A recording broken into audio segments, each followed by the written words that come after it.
Bonjour à tous, bienvenue dans le Green Mag, l'émission qui parle de développement durable, d'écologie et d'engagement citoyen. Aujourd'hui, je vous propose un programme en 3 temps. Nous aurons tout d'abord un invité d'honneur. Il s'agit de Julien Vidal, l'auteur du livre « Ça commence par moi ». Pendant 1 an, ce trentenaire s'est lancé un défi, chaque jour une nouvelle action éco-citoyenne.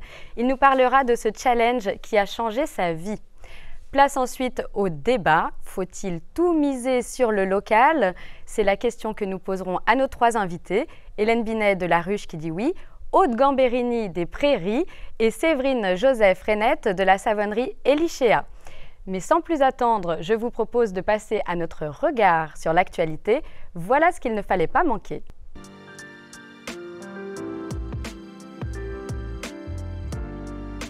De la Suède à l'Australie, des jeunes du monde entier se retrouvent chaque vendredi pour réclamer des mesures pour sauvegarder notre planète. Le mouvement arrive en France depuis quelques semaines. On fait le point avec ce reportage de Sarah Keladi de l'Alter Journal. Sur les bancs d'un amphi de fac, des étudiants et des lycéens se sont retrouvés pour la rédaction d'un manifeste et ont décidé de se mettre en grève pour le climat dès le 15 février. Devant le ministère de l'écologie, la jeunesse tire la sonnette d'alarme sur l'urgence climatique. Chaque semaine, elle présentera au gouvernement une mesure à mettre en œuvre. En cas d'inertie de l'exécutif, une action de désobéissance civile sera menée. We have not come here to beg world leaders to care. You have ignored us in the past and you will ignore us again. You have run out of excuses and we are running out of time. We have come here to let you know that change is coming, whether you like it or not. Cet événement marque le ralliement de la France au mouvement Fridays for Future, initié par la jeune activiste suédoise Greta Thunberg. En Belgique, Suisse, Suède ou Australie, des milliers de jeunes font grève tous les vendredis pour demander des actions de leurs dirigeants en faveur du climat. On est là pour donner une leçon au gouvernement, pour lui dire d'agir radicalement, globalement, pour répondre à la crise climatique et sociale qui est en cours aujourd'hui. Et c'est pour ça qu'on va lui donner toutes les semaines des leçons et faire grève tous les vendredis tant qu'il n'aura pas suivi et répondu à ces revendications.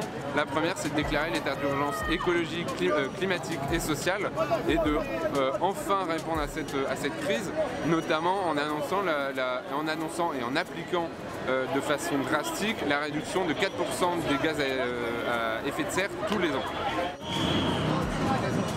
3 ans après l'accord de Paris, les émissions de gaz à effet de serre sont en hausse. Pire, le gouvernement renonce à les diviser par 4, alors que c'est un objectif majeur de la politique écologique. Face à un tel décalage des priorités entre la sphère politique et celle des citoyens, il est fort probable que la mobilisation dure longtemps. Profitant du mouvement social initié par les Gilets jaunes, la jeunesse souhaite converger les luttes, en posant un rendez-vous hebdomadaire, vendredi vert. Nous vous avions parlé du mouvement des coquelicots qui souhaitent un monde sans pesticides au plus vite. Leur pétition continue d'attirer les signatures et les rassemblements se multiplient. La chanteuse Émilie Loiseau leur a écrit un hymne, la chanson « Viens avec moi mon vieux pays » dont Cyril Dion a réalisé le clip. On vous en propose un extrait. Me serrer encore entre mes dents, la fleur rouge du printemps, rouge est ma peau lorsque je t'aime, souvent. Viens avec moi mon vieux pays, le jour se lève, le vent nos rêves aussi.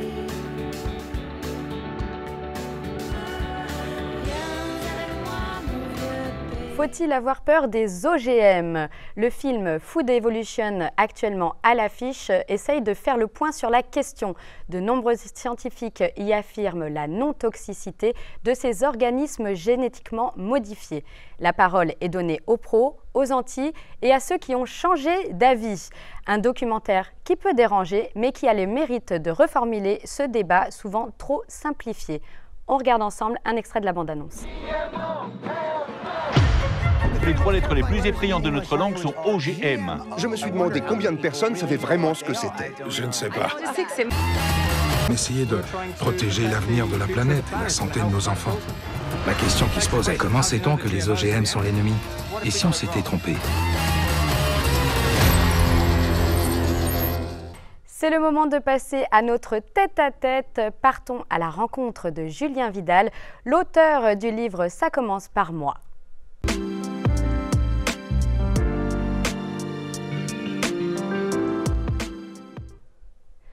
Bonjour Julien Vidal. Bonjour. Qui n'a pas un jour rêvé de changer le monde? Vous, en tout cas, vous en avez eu envie. Vous êtes parti à l'étranger, au sein d'ONG, et puis un jour, vous êtes rentré en France quand même. Et face à un peu de pessimisme ambiant, vous vous êtes dit « Non, mais là, il faut que je passe à l'action ». Et puis, vous êtes allé plus loin, vous vous êtes dit « Ça va commencer par moi ». Est-ce que c'est comme ça que ça s'est passé? C'est exactement comme ça que ça s'est passé. J'ai vécu pendant 4 ans en Colombie et aux Philippines. Les Philippines, c'est un peu le pays du bonheur, le pays du sourire. Et en rentrant en France, ça faisait bizarre de voir tous ces Français d'un coup, de voir qu'on est effectivement le peuple le plus pessimiste au monde et d'avoir un discours de toute manière, nous, à notre échelle, c'est un peu foutu. Les entreprises nous mentent, nos gouvernants ne nous écoutent pas. Et qu'est-ce qu'on fait là-dedans? On joue l'autruche et puis on fait comme si de rien n'était. Moi, ça ne me donnait pas du tout envie tout ça. Et donc je me suis dit, allez, ça commence par moi d'essayer de faire pencher la balance du côté qui m'intéresse, à mon humble échelle certes, mais de manière ambitieuse. Mais est-ce que vous étiez un activiste écologiste ou ça s'est trouvé comme ça d'un seul coup? J'étais surtout l'empêcheur de tourner en rond de ma famille, mais qui était plutôt du camp de allez-y, vous devriez faire, que celui qui était vraiment très actif de son côté. Vous savez, ce donneur de leçons qui n'est pas non plus tout à fait vertueux. C'était un peu comme ça que j'étais. Et à 31 ans, je me suis promis que pour la première fois de ma vie, j'allais dire ce que je faisais et faire ce que je disais. Et surtout, arrêter de donner des leçons aux autres, ça n'a jamais marché pour moi. Et d'être en fait, au contraire, dans l'exemplarité, d'incarner ce changement une bonne fois pour toutes. Est-ce qu'il y a eu un déclic? Comment est-ce que vous avez trouvé l'idée de ça commence par moi? Et comment vous vous êtes dit ça va passer par une éco-action par jour? C'est mon frère qui m'a fait penser à ça. Lui, il est électricien et il a travaillé pendant 3 mois avec moi aux Philippines, un pays qui est ravagé par le dérèglement climatique avec une recrudescence de typhons qui est assez extraordinaire et assez triste à constater de ses propres yeux. Et mon frère, lui, me dit, mais je rentre en France et maintenant j'ai l'impression qu'il n'y a rien que je puisse faire. Je ne vais pas changer de travail, je ne vais pas m'encarter politiquement au parti écolo. Je suis un peu piégé ou en tout cas, je n'ai pas d'action pour aller dans le sens de ce que j'aimerais défendre. Et là, je me suis dit, tiens, et si en fait il se trompait? Et si en fait il y avait plein de solutions dans notre quotidien? Tout d'un coup, j'entendais parler à mon retour en France de supermarchés coopératifs, de monnaie locale complémentaire, d'actions de désobéissance civile dont je n'avais pas la connaissance avant. Je me suis dit, allez, je vais essayer de tester ça et de tirer un peu le vrai du greenwashé et du contre-productif. Alors comment est-ce que vous avez procédé? Vous avez lu énormément, vous avez compilé, vous avez fait une liste des 365 actions. Comment ça s'est passé? C'est intéressant que vous commenciez en parlant de lire énormément parce que c'est vrai que pour passer à l'action, j'ai eu besoin de désapprendre un peu tout ce que je savais, qui est quand même dans notre société de surconsommation, toujours plus, tout de suite. Et puis dès que c'est cassé, on jette et on recommence encore et encore. Ce qui nous amène à avoir chaque jour un nouveau téléphone, se racheter des nouvelles fringues pour profiter des soldes, etc. Et là, ça a été aussi de vider un vase pour le remplir à nouveau, de nouvelles informations. Et c'est compliqué parce que ces nouvelles informations, au début, quand on n'a pas le guichet auquel on doit aller les trouver, il faut prendre un peu de temps.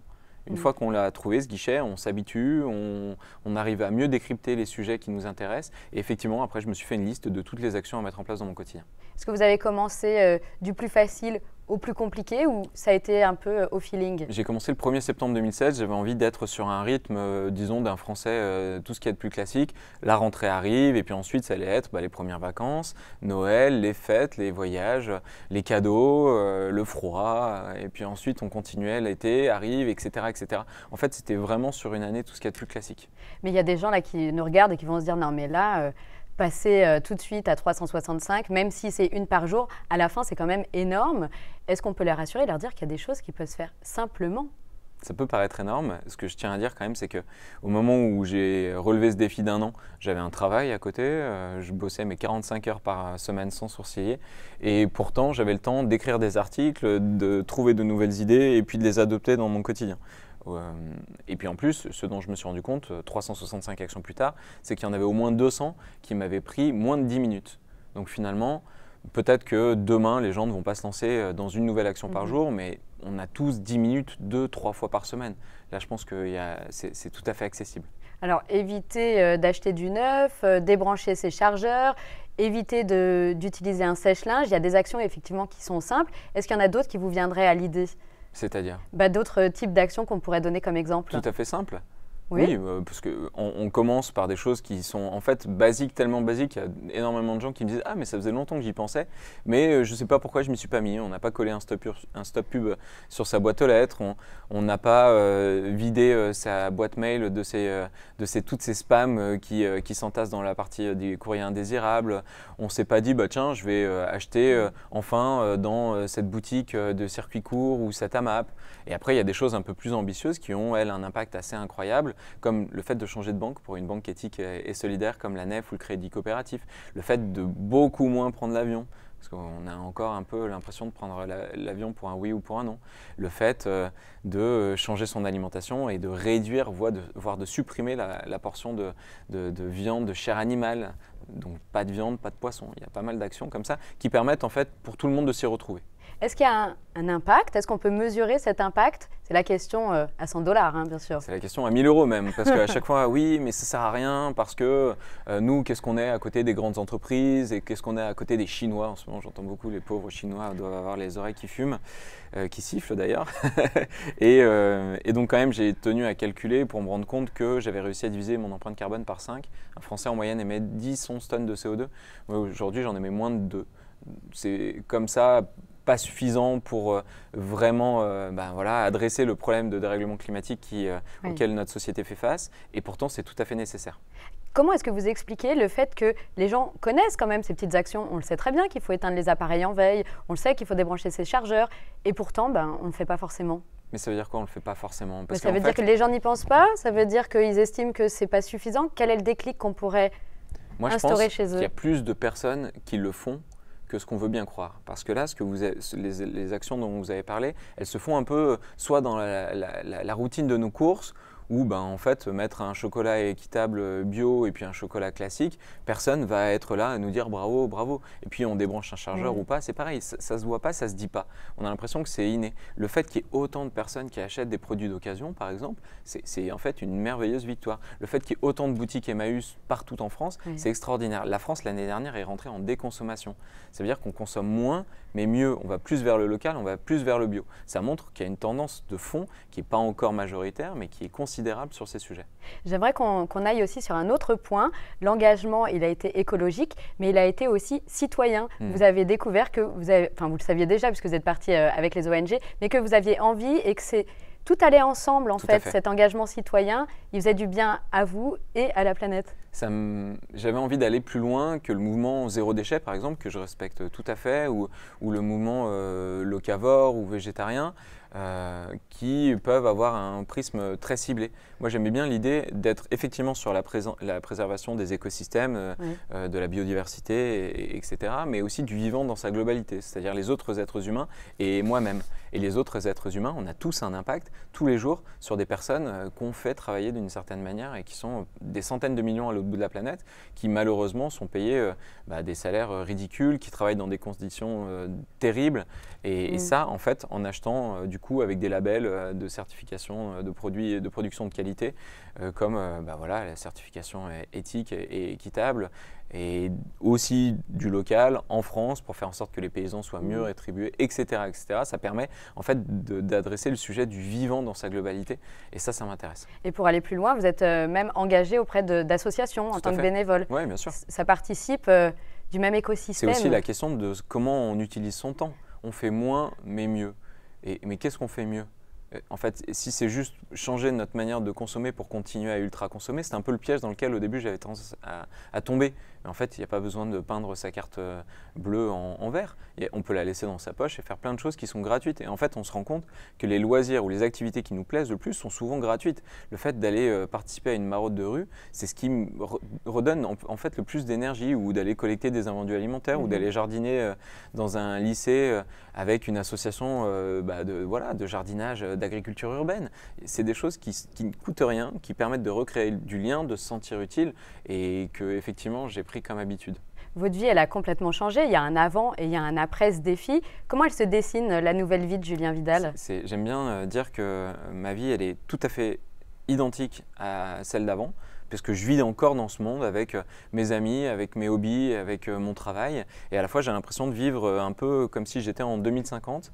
Parce que 2050, c'était, il y a encore quelques mois, l'objectif de facteur 4 de notre gouvernement qui devait diviser par 4 du coup nos émissions carbone.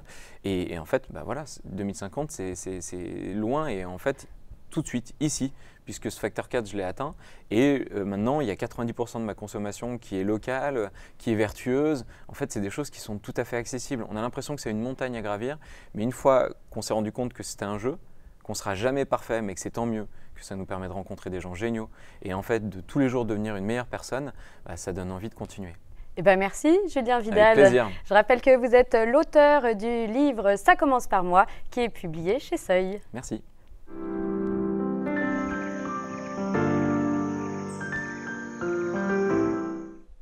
Faut-il consommer local et peut-on tout miser sur le local? C'est la question que je vais poser à mes invités. Elles sont 3 en plateau, un plateau de femmes aujourd'hui. Hélène Binet, bonjour. Bonjour.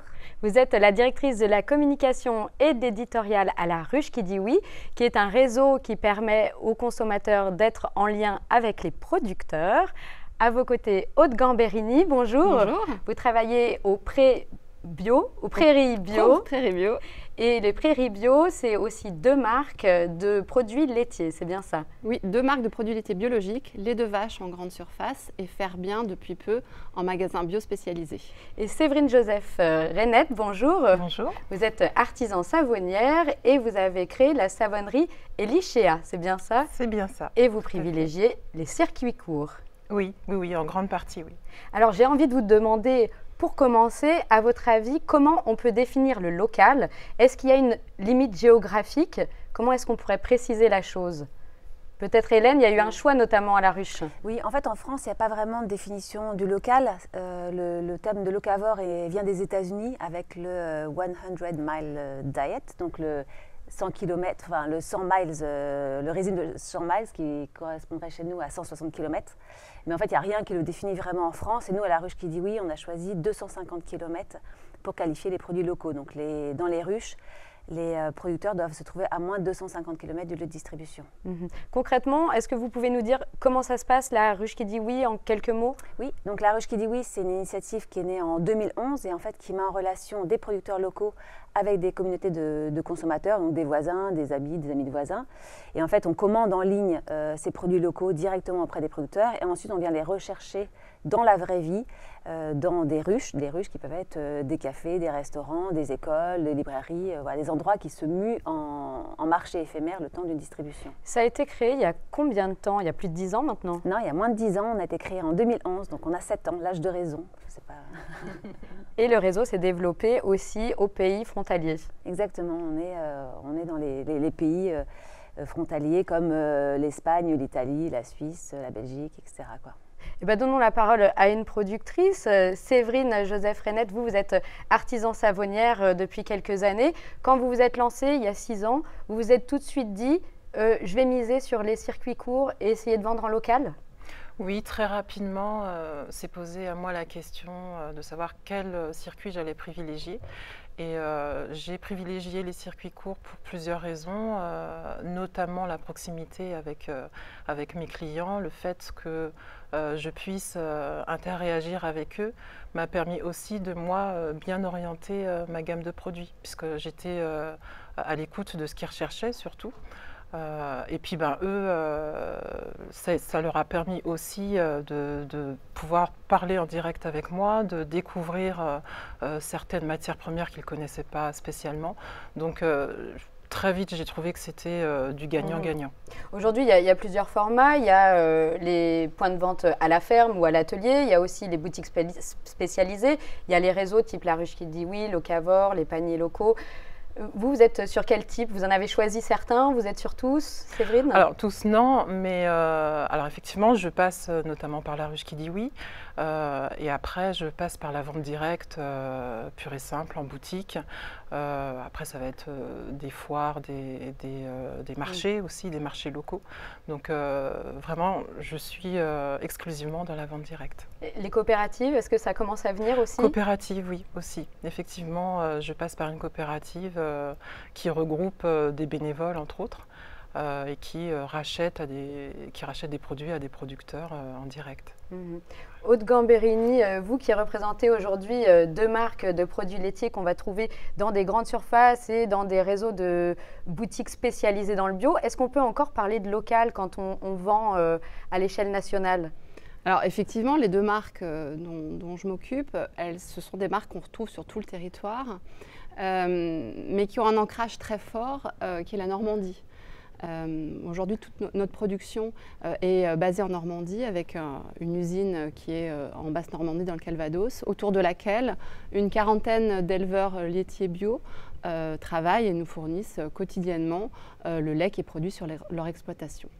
Donc pour nous, ce qui est intéressant, c'est vraiment cet ancrage-là, la Normandie et notre capacité en tant qu'entreprise à générer un impact significatif au sein des communautés, à la fois des communautés d'éleveurs, puisqu'on a contribué à amener vers la conversion bio une quarantaine d'éleveurs sur les 12 dernières années, depuis l'existence, depuis le lancement de lait de vache, et aussi d'avoir un impact significatif sur le tissu industriel, puisqu'on estime aujourd'hui qu'il y a une vingtaine de personnes au sein de l'usine du Molla-Literie qui travaillent à la production de nos yaourts et de nos desserts bio et normands.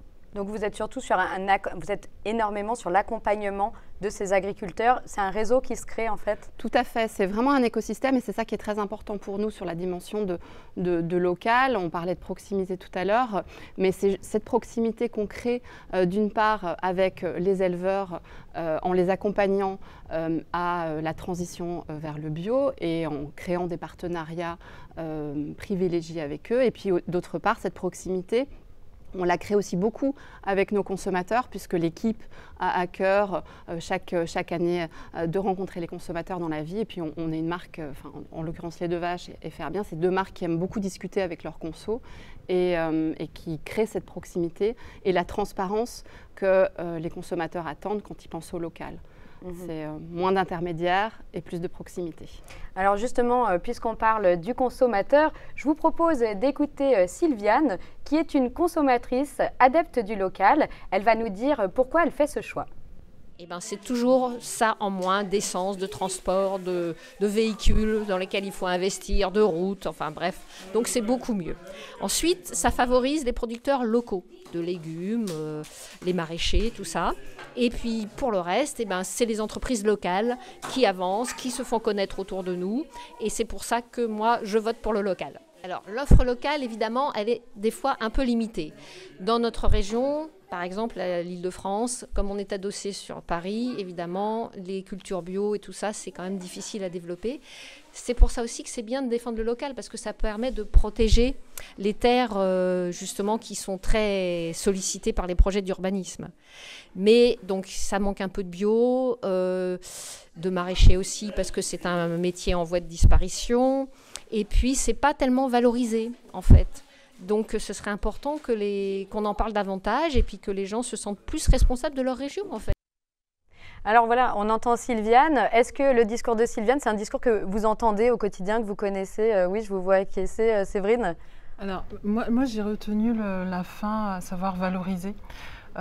Effectivement, les filières courtes de proximité permettent aussi de valoriser un savoir-faire, de valoriser un producteur.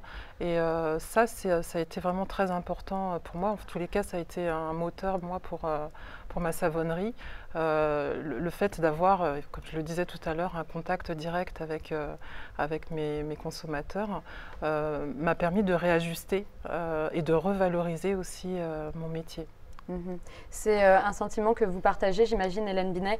Oui, c'est vrai que nous, à La Roche-Quai des Ouies, ce qui nous intéresse, c'est de reconnecter le monde de ceux qui mangent et de ceux qui produisent.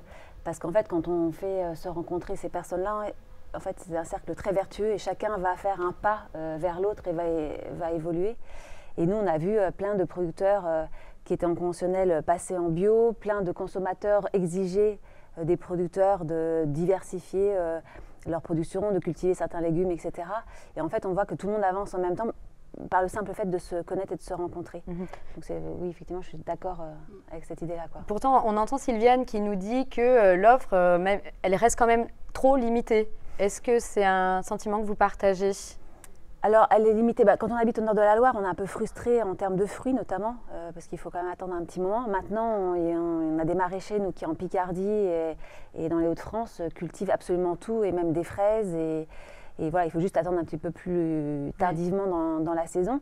Et avec en fait, la demande va créer l'offre. Et en fait, comme la demande est de plus en plus grandissante pour du bio, pour du local, pour des légumes oubliés, les producteurs se mettent à les cultiver. Donc, en fait, on y arrive, quoi. C'est juste qu'il faut qu'il y ait cette volonté et qu'elle soit portée par des consommateurs. Ça rejoint ce que vous disiez, Aude, en fait, hein, sur le fait qu'il y ait de plus en plus d'agriculteurs qui veuillent garder l'élevage de vaches ou même peut-être s'y mettre. Il y a aussi un enjeu autour de cette question. En fait, derrière la transition vers le bio, vers le local, il y a une logique de création de filières. Et aujourd'hui, si on veut accompagner la demande, il faut qu'on soit dans une logique non pas d'achat de matières premières, mais vraiment de création de filières. Et c'est ce qu'on fait depuis des années en Normandie avec les éleveurs, et c'est ce qu'on veut faire aussi sur d'autres ingrédients qui composent nos produits. Je pense en l'occurrence les fruits. Quand on est un transformateur qui commercialise nationalement, on a des besoins en fruits bio qui sont importants. Et aujourd'hui, l'offre en France n'est pas suffisante et on doit souvent se sourcer ailleurs, donc plus loin que sur le territoire français. Et en parallèle de ça, ce qu'on veut faire de plus en plus, c'est développer des filières de fruits en France, mais ça prend du temps. Ça veut dire qu'il faut qu'on s'engage, un peu comme pour une AMAP, il faut qu'on s'engage à acheter des productions plusieurs années à l'avance et qu'on construise des filières. Et ça, c'est vraiment important, et je vous parlais d'impact tout à l'heure. Pour nous, c'est au-delà de l'aspect local, c'est dans quelle mesure on arrive sur un territoire à créer un impact positif et à construire une filière. Et ce qu'on a fait sur le lait nous inspire bien sûr sur les autres matières premières. Parce qu'en vous installant du coup et en travaillant en Normandie, c'est tout un tas d'éleveurs que vous avez aidés. Donc ça a marché pour le lait, et maintenant l'idée ce serait d'aller aider des maraîchers.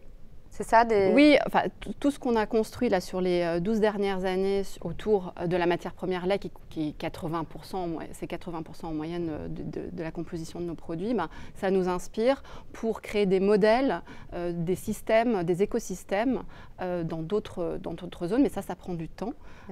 Voilà, parce que derrière, c'est un accompagnement des producteurs et des moyens important. Alors concrètement, vos yaourts, on en a qui sont nature, il y en a qui sont à la vanille, il y en a qui sont aux myrtilles, il y en a qui sont à la pêche, et ce n'est pas des fruits qui viennent forcément de France. Et puis il y en a qui viennent de France. Donc là, ceux qui seraient le plus alors petit à petit, effectivement, on transforme aussi, on a aussi un impact sur la filière France Fruits. Donc là, par exemple, notre yaourt fraise rhubarbe, on est vachement content parce que la fraise vient de Bretagne et on s'est engagé auprès d'un producteur il y a plusieurs années qui plante des fraises pour nous. La rhubarbe vient de Picardie. On a de la poire dans notre yaourt à la poire qui pousse en France. Voilà, c'est des choses qui se mettent en place petit à petit, mais au vu des quantités dont on a besoin pour faire nos produits, on doit accompagner vraiment des filières à se structurer. Séverine, vous, avec les savons, comment est-ce que vous procédez? Vous nous avez dit que c'était important de vendre en local. Est-ce qu'il en est de même concernant la composition des produits eux-mêmes? Alors oui, quand c'est possible, par exemple pour le miel ou le lait, ce type de produit, j'essaye au maximum d'acheter local. Après, pour des matières premières comme le beurre de karité ou l'huile de coco, là ça va être un petit peu plus compliqué. Mais oui, bien sûr, je favorise vraiment les produits locaux quand c'est possible, clairement. Et je voulais juste rebondir sur ce qui a été dit sur l'offre limitée. Quand on achète local, je pense que c'est avant tout un engagement et du coup, on accepte aussi d'acheter des produits de saison. Donc forcément, ça limite l'offre, mais c'est un choix. Quand je parle un petit peu avec mes clients, bon nombre d'entre eux ont opté pour des achats locaux et en général, ils achètent de saison. Est-ce qu'on vous fait la réflexion du prix? Est-ce qu'on vous dit, ben, local c'est bien, mais c'est plus cher? Est-ce que vous entendez ce genre de réflexion ou pas? Nous, on peut l'entendre, mais qui ne sera pas forcément lié au local. Enfin, on peut dire que les circuits courts, des fois la vente directe c'est plus cher, alors qu'on pourrait s'attendre à ce que ce soit moins cher. Mais en fait, la grosse différence, en tout cas La Ruche qui dit oui, et dans des systèmes proches, c'est que c'est le producteur qui fixe son prix, donc un prix qui lui semble juste et qui tient compte de tous ses coûts. Et sur le prix, à La Ruche, il touche 80% du prix de vente, ce qui n'est pas du tout les prix pratiqués dans les supermarchés. Donc, certes, parfois, le yaourt fermier va être plus cher. D'abord, il ne sera pas fabriqué de la même manière qu'un yaourt basique industriel. Mais en plus, le producteur sera largement mieux rémunéré, quoi. Est-ce que les producteurs peuvent vivre uniquement avec des ventes locales? Séverine, est-ce que c'est vraiment possible ou est-ce qu'on est obligé de doubler d'un point de vente internet ou d'une AMAP ou Alors, non, moi je vis exclusivement. Alors, bon, j'ai aussi ma boutique et j'ai un point de vente internet, mais c'est pas, ça ne représente pas le plus gros de mon chiffre d'affaires. Donc, non, je pense qu'effectivement, on peut vendre exclusivement sur les circuits courts. Ouais. Oui, en multipliant les débouchés, en fait, un producteur est rarement qu'avec un seul débouché comme une ruche, une AMAP ou un marché. Et généralement, il en a 4 ou 5 et c'est ça qui est plutôt ça en fait, c'est de pouvoir être sur différents points de distribution pour pas être complètement lié non plus qu'à un seul débouché, quoi. On entendait tout à l'heure Sylviane nous parler aussi des terres, de l'importance de ces terres qui se retrouvent parfois urbanisées ou qui sont laissées à l'abandon à la suite d'un départ en retraite. Est-ce que c'est des thématiques que vous retrouvez, vous, dans votre quotidien? Oui, Aude? Ah oui, nous, on vient de lancer une marque qui s'appelle Faire Bien pour les magasins bio, qui est une marque à la fois bio et solidaire. C'est une marque qu'on a co-construite avec des éleveurs, des consommateurs, un distributeur, nous en tant que transformateurs et des acteurs de changement, de façon collective.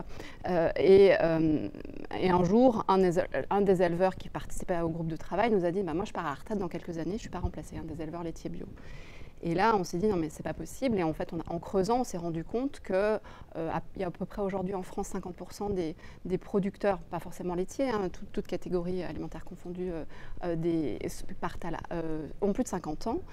Et spécifiquement sur la Normandie, d'ici 2025, il y a un tiers des départs à la retraite qui ne sera pas remplacé. Donc il y a un gros enjeu et on a eu envie de relever le défi en lançant une marque, donc 5% du chiffre d'affaires est utilisé pour financer un service de remplacement auprès des éleveurs partenaires, donc des 40 éleveurs laitiers bio dont je vous parlais tout à l'heure.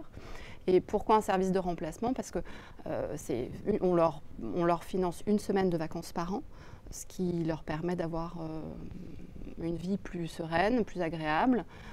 Et via ce service de remplacement, ce qu'on souhaite obtenir, ce qu'on souhaite développer, c'est un système de type compagnonnage et que les jeunes qui vont venir remplacer, qui vont venir dans les fermes, se forment pour derrière développer des compétences et on l'espère reprendre des fermes. Donc il y a vraiment un enjeu autour de la pérennité de l'élevage qu'on a voulu adresser de façon très modeste, hein, mais sur cette nouvelle marque. Donc là, c'est un gros enjeu. Là, on voit, c'est la question du côté des éleveurs laitiers, mais j'imagine que c'est en fait un débat et un sujet qui se retrouve au cœur de préoccupations de toutes les filières, non Séverine, est-ce que vous voyez ça? Est-ce qu'il y a de plus en plus d'artisans, par exemple, qui travaillent en local, ou est-ce que c'est de plus en plus difficile? Est-ce que vous voyez une tendance ou il n'y en a pas? Aussi, quand je regarde autour de moi, oui, il y a clairement une tendance d'artisans qui souhaitent consommer et produire local. Donc en fait, on interréagit bien souvent. Par exemple, moi j'interréagis avec un producteur chocolatier qui n'est pas très loin de chez moi. Donc oui, bien sûr. Bon c'est pourquoi pas. Non, mais en plus j'en ai un. Oui. Et qu'est-ce qu'on pourrait mettre en place pour que le local soit plus valorisé? Parce qu'aujourd'hui, c'est à peu près 1 Français sur 4. C'est à la fois beaucoup et peu en même temps. Donc, qu'est-ce qui pourrait être mis en avant? Quels seraient les leviers qui pourraient être mis en place? Est-ce que vous avez des idées? Nous, on vient de lancer une pétition en fait sur ce sujet-là, puisqu'on a lancé un mouvement en septembre qui s'appelle Fourchette Power et qui dit, voilà, vous citoyens, vous avez le pouvoir dans votre assiette et en faisant les bons choix, en fait, vous pouvez vraiment changer le monde. Et donc on a lancé ce mouvement et puis là en janvier, on s'est dit, c'est bien, il y a du monde qui se reconnaît dans ce mouvement, mais les citoyens, ils peuvent agir, mais il faut que tout le monde s'y mette, et également les politiques. Donc du coup, on a lancé une pétition qui s'appelle « Stop au kilomètre dans mon assiette », que l'on adresse donc aux différents ministères, parce qu'on se dit que tous les ministères en fait ont une carte à jouer sur le terrain du local. Et dedans, on a 3 suggestions ou revendications. La première, elle est de dire plus de transparence, parce qu'essayer de trouver sur un produit, sur l'étiquette d'un produit, de lire et de comprendre d'où vient le produit, c'est absolument incompréhensible. C'est une succession de chiffres qu'on ne comprend pas. Donc on dit, si on mettait en tout cas le nombre de kilomètres sur l'étiquette, ça permettrait de faire des choix en conscience. La deuxième chose, c'est de dire l'État a réussi à contraindre les communes à accorder 20% de leur plan local d'urbanisme au logement social. Est-ce qu'on ne pourrait pas faire la même chose avec les agriculteurs en circuit court? Et le troisième point, c'est de dire, dans le programme nutrition santé, donc manger bouger, on nous dit de manger 5 fruits et légumes par jour, c'est très bien, mais c'est ces 5 fruits et légumes par jour qui viennent du bout du monde et qui sont bourrés de pesticides, ça n'a pas de sens. Donc comment on pourrait réinjecter de la pédagogie environnementale dans ces programmes nutrition santé du gouvernement? Voilà, donc ça peut être 3, il y en a plein d'autres, mais voilà, ça peut être 3 axes pour de développement. Développer le local. Séverine, vous voyez en tant que productrice peut-être des idées de leviers qui pourraient être mis en place aussi? Oui, alors effectivement, il faut absolument sensibiliser les personnes qui viennent. Alors moi, je le fais quotidiennement avec mes clients. On discute de la consommation, de la production locale. Donc ça passe déjà par ça, à savoir discuter chaque jour. Bon, après, effectivement, il y a ce système de pétition. Après, il y a certainement d'autres choses à faire. Est-ce qu'on ne touche pas les mêmes ceux qui vont signer de la pétition, est-ce que ce ne sont pas les mêmes que ceux qui vont déjà au magasin bio ou au magasin au bout du champ? Comment on fait pour aller chercher les autres? Moi, je pense qu'il faut leur faire goûter, en fait. Pour ma part, pas spécialement, parce que mes clients ne sont pas spécialement des personnes qui consomment local. Ce sont avant tout des personnes qui recherchent des produits cosmétiques, qui peuvent tomber chez moi par hasard. Et donc, en discutant, effectivement, en fait, ça rejoint un peu, en fait. C'est la qualité. C'est ça qui va faire la différence, finalement. Exactement. Mais nous, quand on fait goûter des légumes qui ont été cueillis le matin dans le champ, qui ne sont pas passés par des camions frigo, qui n'ont pas fait de kilomètres, qui n'ont pas été cultivés sous serre chauffée, enfin bon, bref, les gens se disent ah oui, en fait, ah ouais, d'accord, ok, ça c'est une carotte quoi. Enfin, je trouve que c'est la meilleure démonstration. Ouais. Et après, il y a tout le lien affectif qui va se créer avec le producteur. Et la carotte de Nicolas, elle sera encore meilleure que juste la carotte bio en fait, voilà. Ouais. C'est ça. On le voit, hein, le meilleur ambassadeur, c'est la qualité du produit. Quand le produit est bon, les gens rachètent. Et nous, notamment chez Les Deux Vaches, on a à cœur d'apporter beaucoup de pédagogie via les réseaux sociaux essentiellement, et effectivement de sensibiliser les gens sur la nécessité de consommer de saison par exemple, et d'apporter des explications. Oui, je pense que la transparence, ça peut être un levier important en fait. Eh bien, c'est déjà la fin de ce Green Mag qui passe décidément très vite. Merci à vous de nous avoir suivis et surtout, n'hésitez pas à en parler autour de vous.